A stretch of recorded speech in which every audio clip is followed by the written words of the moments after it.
Hello, everyone, and welcome to China Medical University, and welcome to Li Fu Museum of Chinese Medicine. So first of all, hope you have a chance to visit our museum in person in the future. And secondly, I'm your tour guide today. My name is Xie Yiting, and I'm a student from China Medical University, and I majored in Chinese medicine. So let's begin our tour.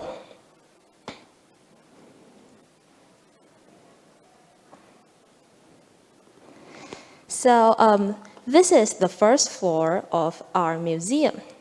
And as you can see, here is a portrait. This is the portrait of Shen Nongshi pulling out the grass. Shen Nongshi is a person in Chinese legend. It is said that he had tasted hundreds of plants and set a basis of medicine in TCM, which is traditional Chinese medicine, differentiating whether the plant is poison or not. There were two sayings about Shen Nongshi. The first one is that he had a transparent body. So when he ate the plants, you can see how the plants or the medicine works inside his body. The second saying about Shen Nongshi is that he has a red magic whip.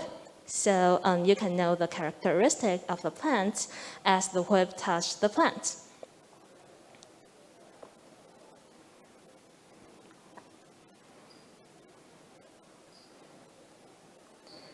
Okay, so let's move on to the next exhibit.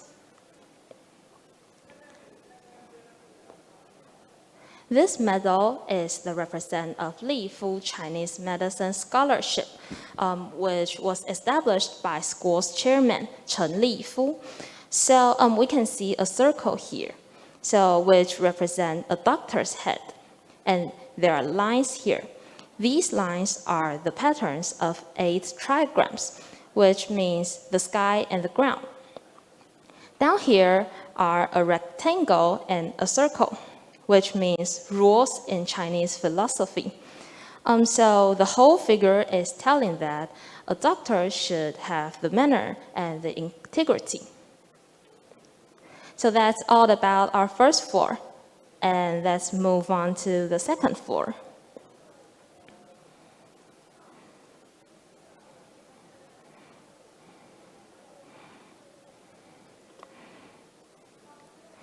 Okay, so this region are poetries of people who have great contribution on TCM.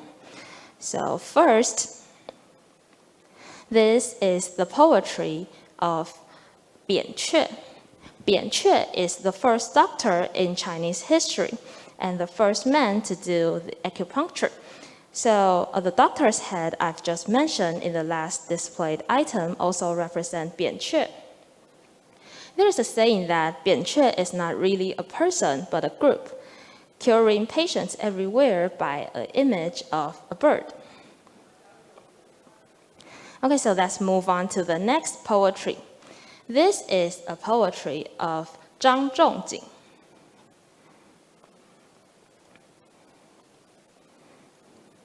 So Zhang Zhongjing's most famous book is Treatise on Cold Damage Disorder, which is an important basis on examination of TCM.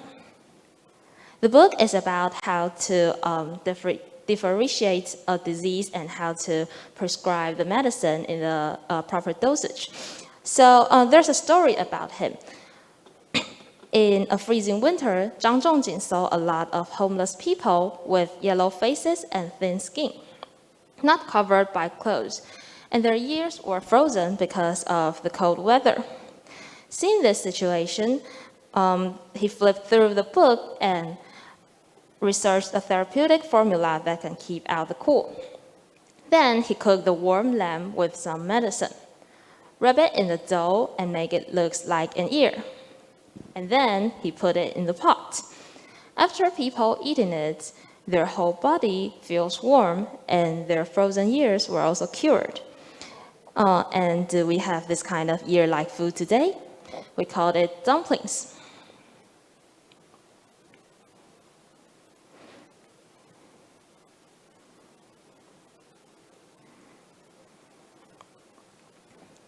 So the next person is Ge Hong. As you can see, he is wearing a totally different clothes than others. He wear a black robe. That's because he's an alchemist. You may suspect a little about his saying, but actually his thought is very scientific. In 2015, a Chinese scientist named Tu Youyou won a Nobel Prize due to the discovery of artemisinin, and the component to cure malaria. So at first, she tried to cook the artemisia, but failed to get the artemisinin. And then she came up with Ge Hong, this man, Ge Hong's idea that, oh, you should put the plant in the cold water to extract the effective component. So she successed to extract it out, like more or less by mimicking this Ge Hong's method.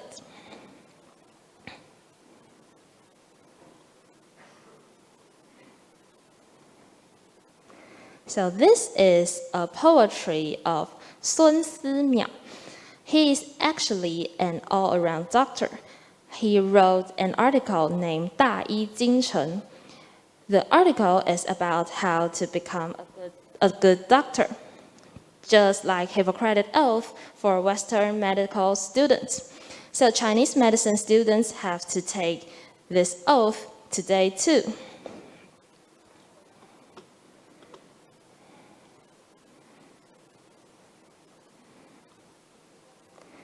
So this poetry is Li Shizhen. His most famous book is Compendium of Materia Medica. He wrote down about 1,000 of medicine's usage from the point of view of modern medicine. Some of them are superstitious. So besides the book, I'm going to talk about this poetry. So in the past, only noble or rich people could have their poetry drawn. But Li Shizhen was very poor then. So where did this picture came from? Because Li Shizhen had a great contribution on TCM. So the government hired a drawer to draw the picture of him. The drawer's named Jiang Zhaohe, and Jiang Zhaohe got very confused then because he didn't know how Li Shizhen looks like. So he came up with an idea. He came up with his father-in-law, who is the most famous doctor in Beijing at that time. So actually, this poetry is not Li Shizhen's real image, but the drawer's father-in-law. But it's a good picture, so everyone accept this.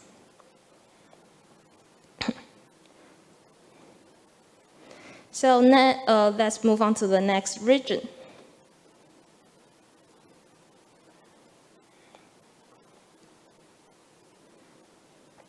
This is the statue of Hua Tuo.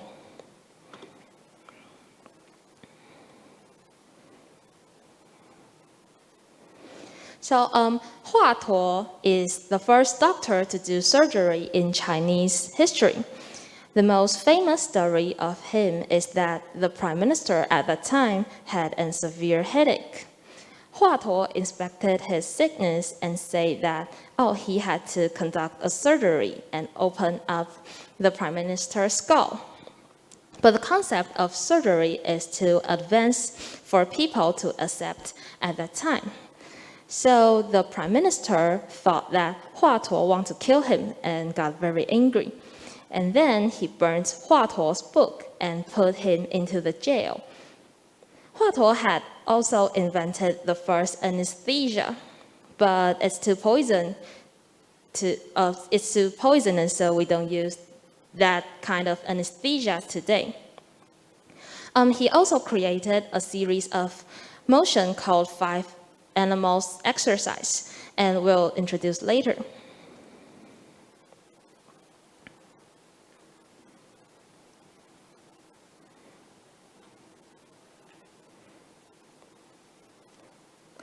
So this picture is called 内经图。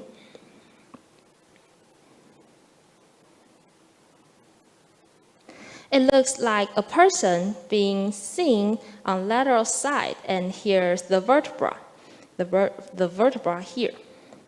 And also in Taoism philosophy, we live in a big universe, and our body is a small universe. So the energy should move in a cycle to make us healthy. So you can see a man sitting over here and thinking, and that represents our brain, because our brain can think. And here is the forest, and that represents our detoxified liver, because the forest is responsible for detoxify on the earth. And here is the ox cart that represent our digestive system. And here's the water wheel, represents our urinary system. Also, we have two rainbow-like streams here, which are meridians. This is a Re meridian, and this is Du meridian. And these two meridians should get together and form a circle. So how do we do this? We flip our tongue, just like this. And then, by doing this, our two meridians could get together and form a cycle. And then our energy could go round and round and round in our body and make us to a higher status. Also, that's about 内经图.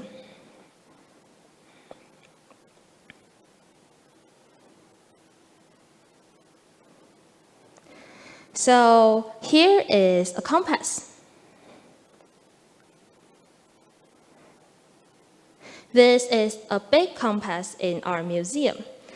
The compass is usually used for the direction, but this one is more special. There are many acupuncture points named on the compass, which correspond to different times. So in TCM's concept, our whole body energy goes to different places during different times. So in the past, people would check this compass to find out the corresponding time to do acupuncture. But this is just an exhibit today because the doctors don't use this for today. Imagine that your therapy has to be held in 3 a.m. in the morning. It's a hard thing for both patients and the doctors.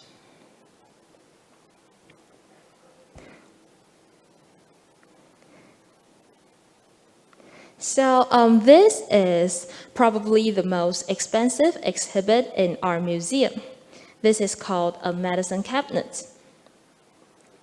It's a replication of a medicine cabinet in Qing Dynasty. There are many 5-clawed golden dragons on the boxes, which is the symbol of the emperor. So this is the cabinet belongs to the emperor.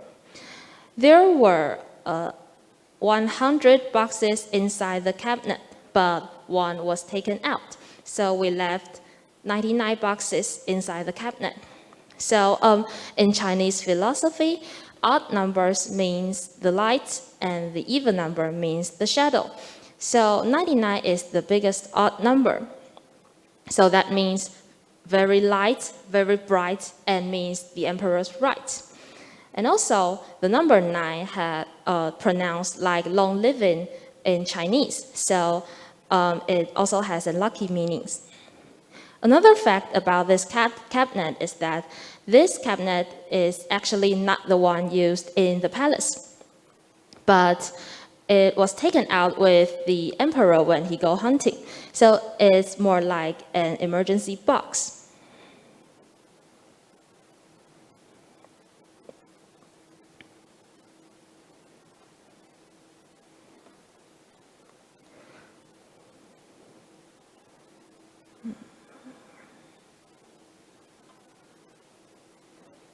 So these are tools for making medicine easier to use or safe.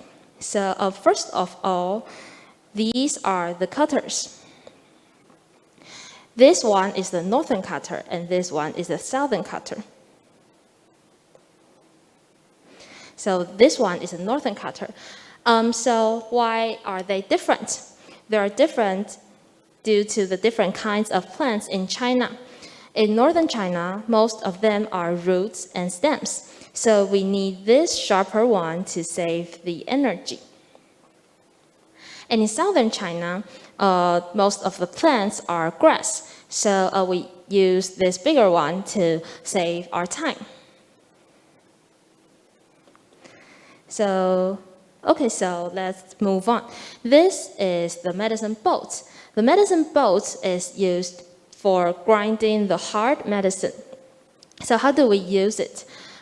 We put our feet on these two bars, and then our hand hang on something up here.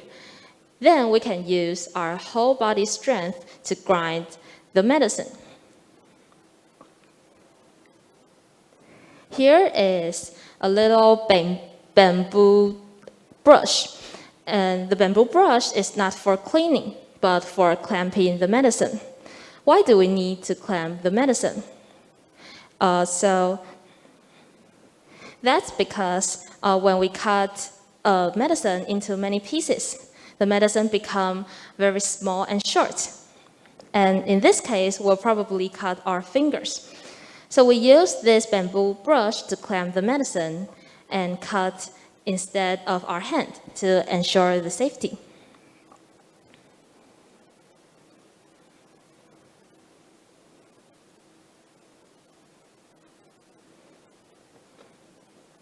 So let's move on to the pharmacy. This pharmacy is donated by Shenyuan Pharmacy in Taipei because the owner wants to renew their shop. We can see 3 layers of the piece. On the top is display cabinet, which we have many jars here.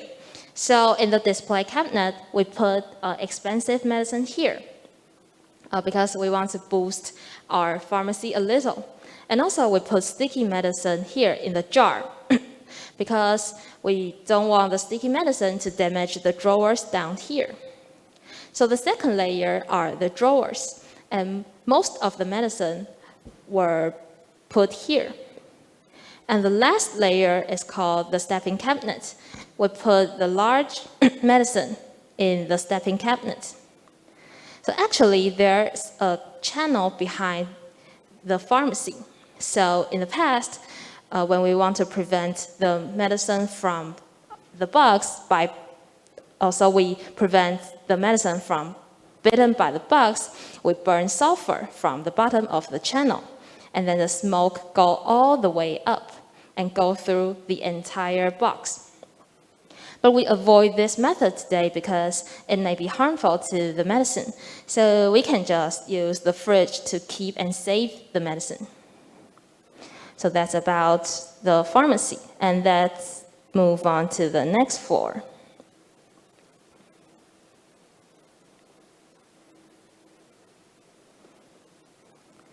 So as you can see, this is an acupuncture bronzeman.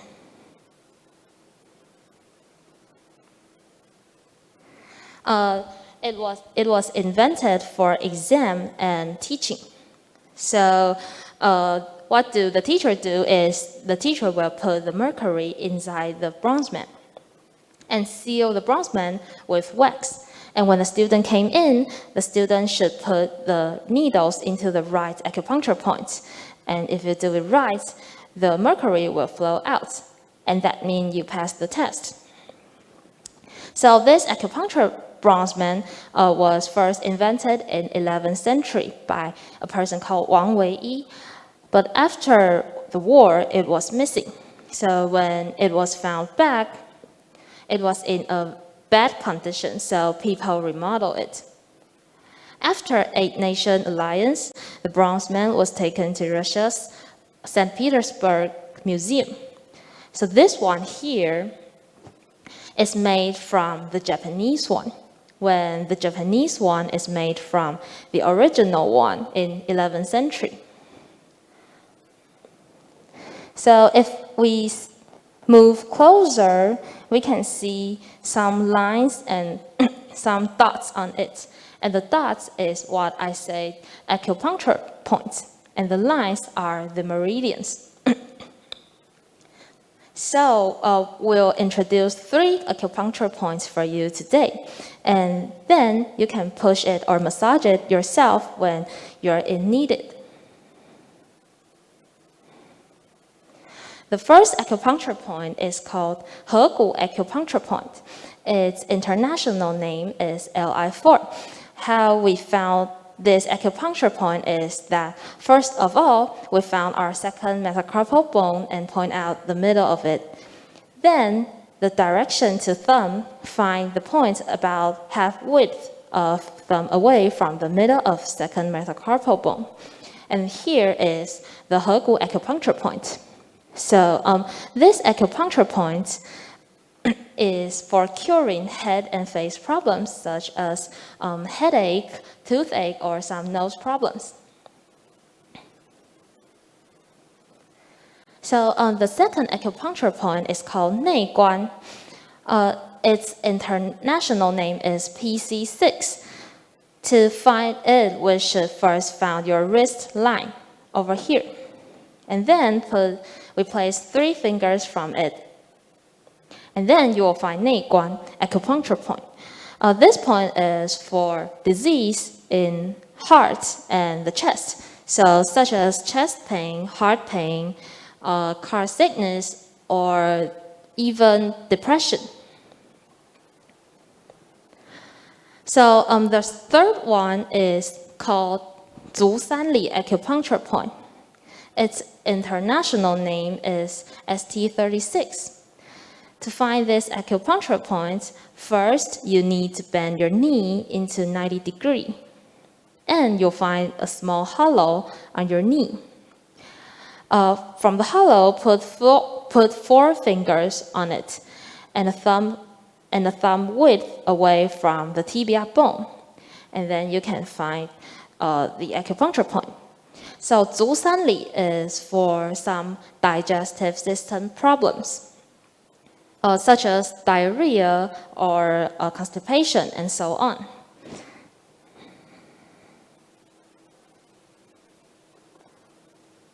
So there's always a saying whether acupuncture points or the meridians came first. So we can get the answer from the next exhibit.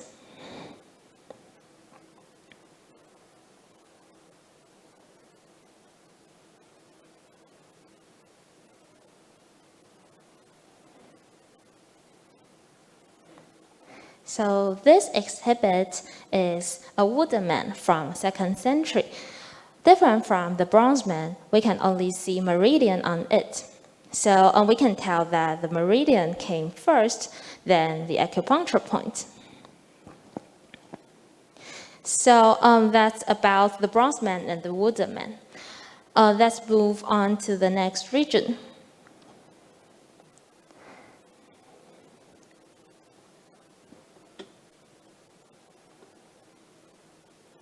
So these are cups for what we call cupping.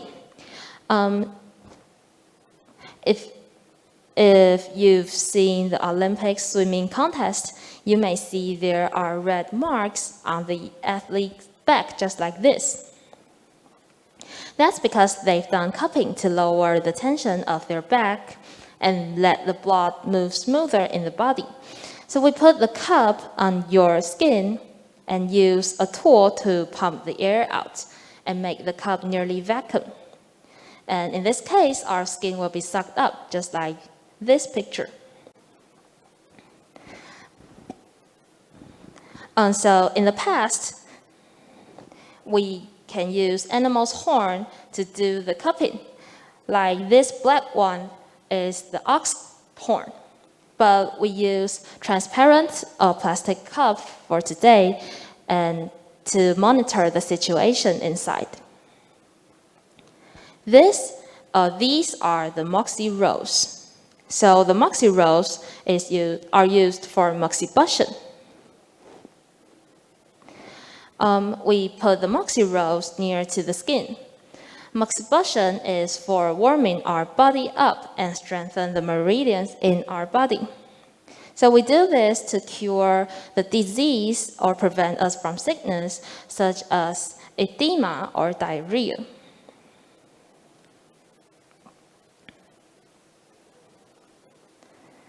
So this region is about acupuncture needles, but since we cannot watch it clearly, we can look at this picture.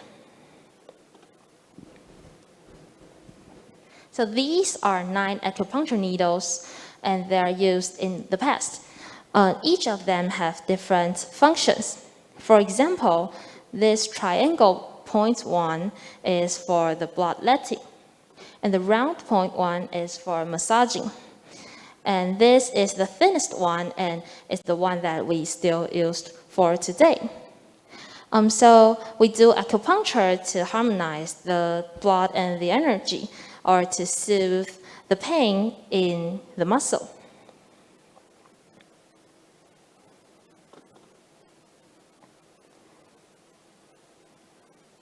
So let's move on to the next region. This part is about transmission of Chinese medicine abroad. So the first part is Korea. So in Korean medicine, their theory divides people into 4 kinds due to their constitution, which we say 太阴、太阳、少阴 and 少阳. So also, there are many innovative designs on their facial acupuncture needles too.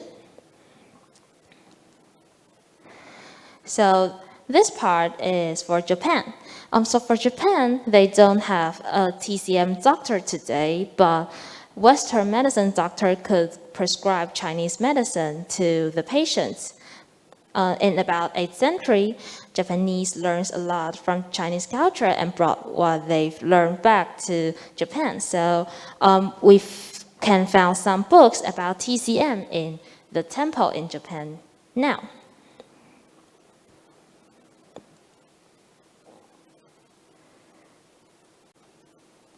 So the third part is the Tibetan medicine.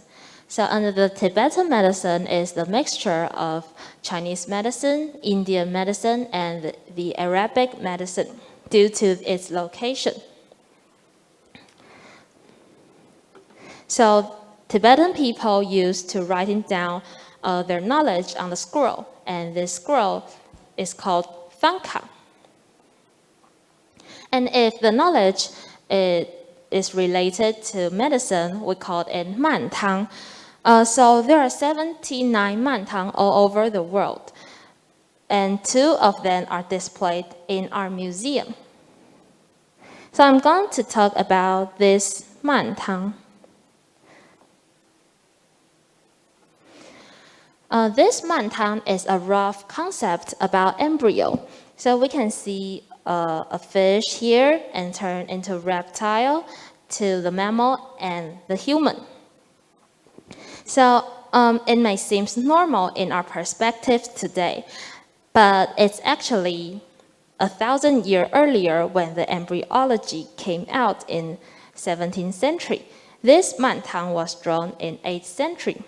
So it's quite amazing.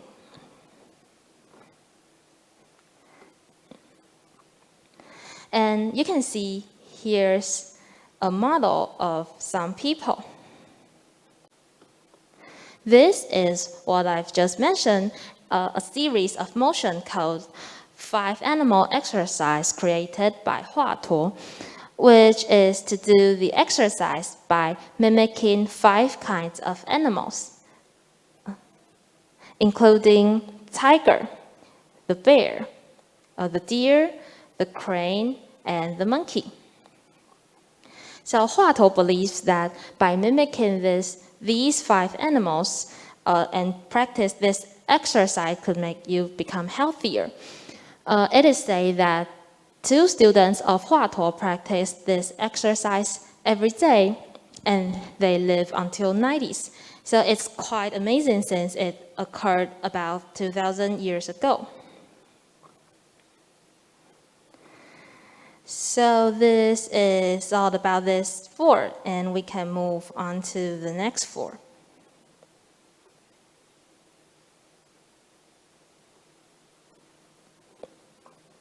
This is the interactive game system in our museum, which imitates the real situation when you go hiking or picking up some grass or medicine. So I hope you have the chance to visit our museum in person in the future so you can try this game.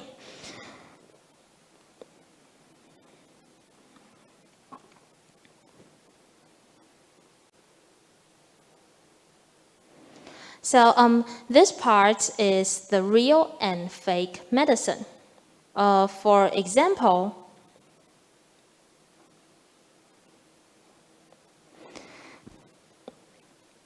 example, this is the saffron, and this is the saffron flower, and this is the fake saffron. So for the saffron, it has a strong smell, and it is for some blood problems. And for a saffron flower, compare it to the saffron, it looks more orange. And how do we for the fake saffron, it don't have any effective uses. So how do we distinguish from them? So we can put it in a cup of water. So when the fake saffron put in a cup of water, it will turn into transparent, and the water will turn into red. So next one is the akebia. This is called an akebia, and this is called an aristolochia. It looks like the stem of the aristolochia, but the second one is poisonous. So they're saying that Chinese medicine is poison to our kidney, and that's because some medicine contains aristolochic acids. In 2003, our government banned all medicine with these components. So it's safe to take Chinese medicine today.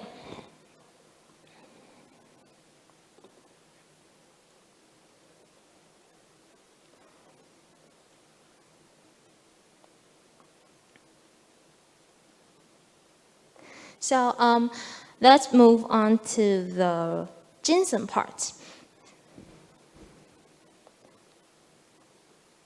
So this is a ginseng which looks like a person with a head and the limbs.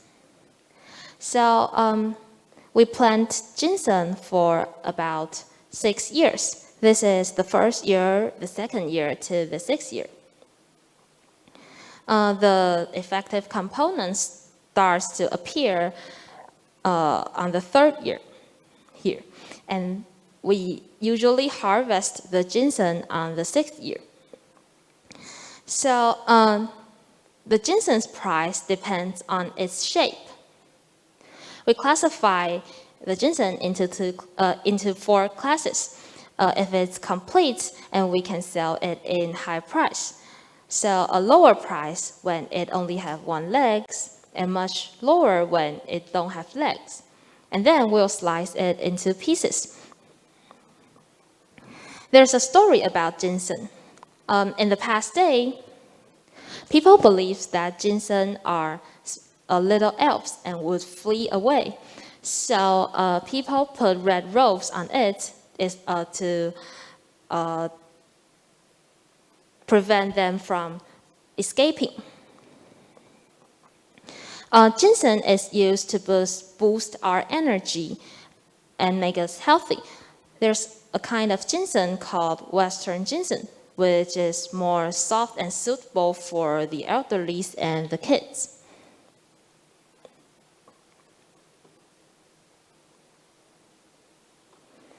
So we have this kind of ginseng in our museum.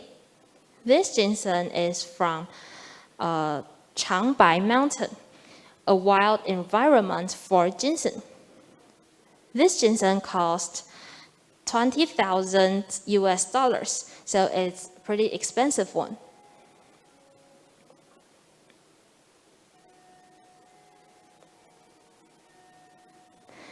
So this map is about the distribution of ginseng all over the world.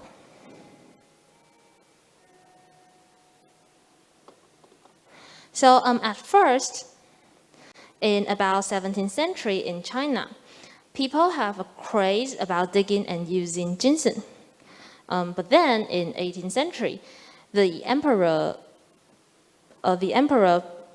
banned all the ginseng digging because they was dig out too rapidly. At that time, there was a French missionary in China, and he saw this situation. He also have tasted the ginseng, and he knew it's a good medicine to use. So he wrote this situation down in the book, and then he said that maybe one day we can find the same plants at the same latitude. So 6 years after, another French missionary went over here, near the Great Lakes. Then he took the picture of ginseng and asked the Aboriginal here and say that, do you have this kind of plant? And the Aboriginals say, yes, we have many of these plants in our forest. And the name of the plant is called galatogan. And galatogan in their language means the human. So it's quite a coincidence because ginseng pronounced like human in Chinese too. So from then on, the ginseng was sold back to Asia. But this kind of ginseng is a little different from the kind in China. So this kind of ginseng here in near the Great Lakes is called Panax quinquefolium. And this kind here near China is called Panax ginseng. So Panax quinquefolium is like what I've just mentioned, the Western ginseng. It's more softer and suitable for the elderly and the kids. So let's move on to the last floor about in our museum.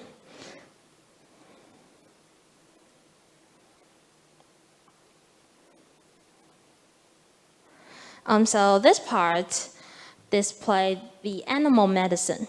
Most of them aren't used today. So in the past, we used the tiger's bone to strengthen our bone, but we now use the pig's bone instead. And this is a rhino. We use rhino's horn to clear unknown heat, but we use buffalo's horn instead today. This is a bear. We use bear's palm and take its collagen fiber, but we don't do this today too. The only one we still use today is this one. This is the horn of a young deer. And the reason we still use the horn of the deer is because when we cut it down, it will grow back on the animal. So we use the horn of the young deer as an erection drug for erection medicine today. So that's about the animal's part. Let's move on to the next part.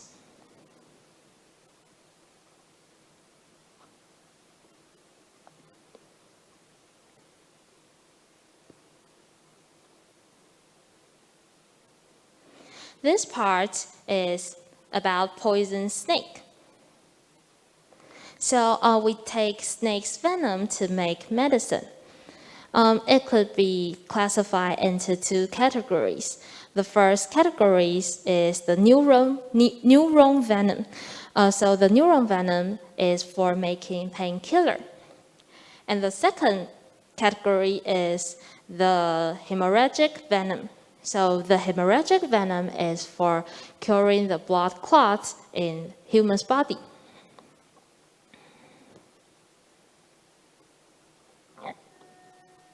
So the last part in our museum is the mineral medicine. So for example, we use gypsum. We use gypsum to clear heat and when you eat gypsum, it will make your mouth cavity cooler and let the saliva excrete.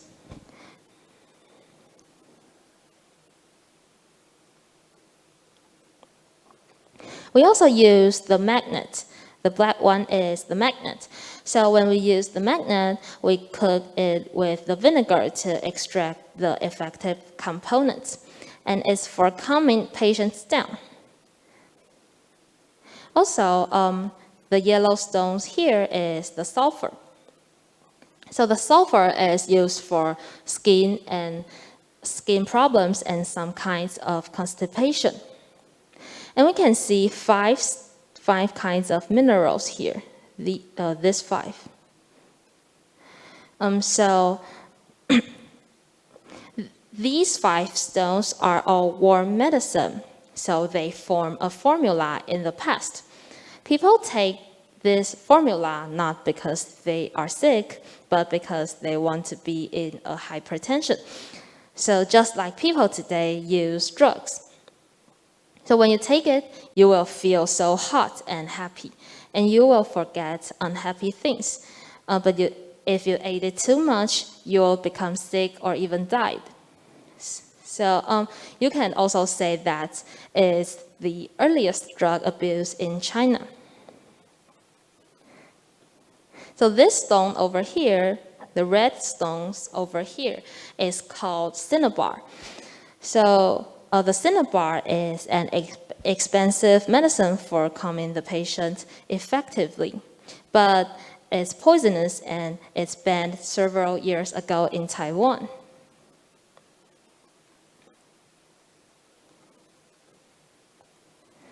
So that's all for today, and this is the end of our tour. And I hope you like it. Thank you.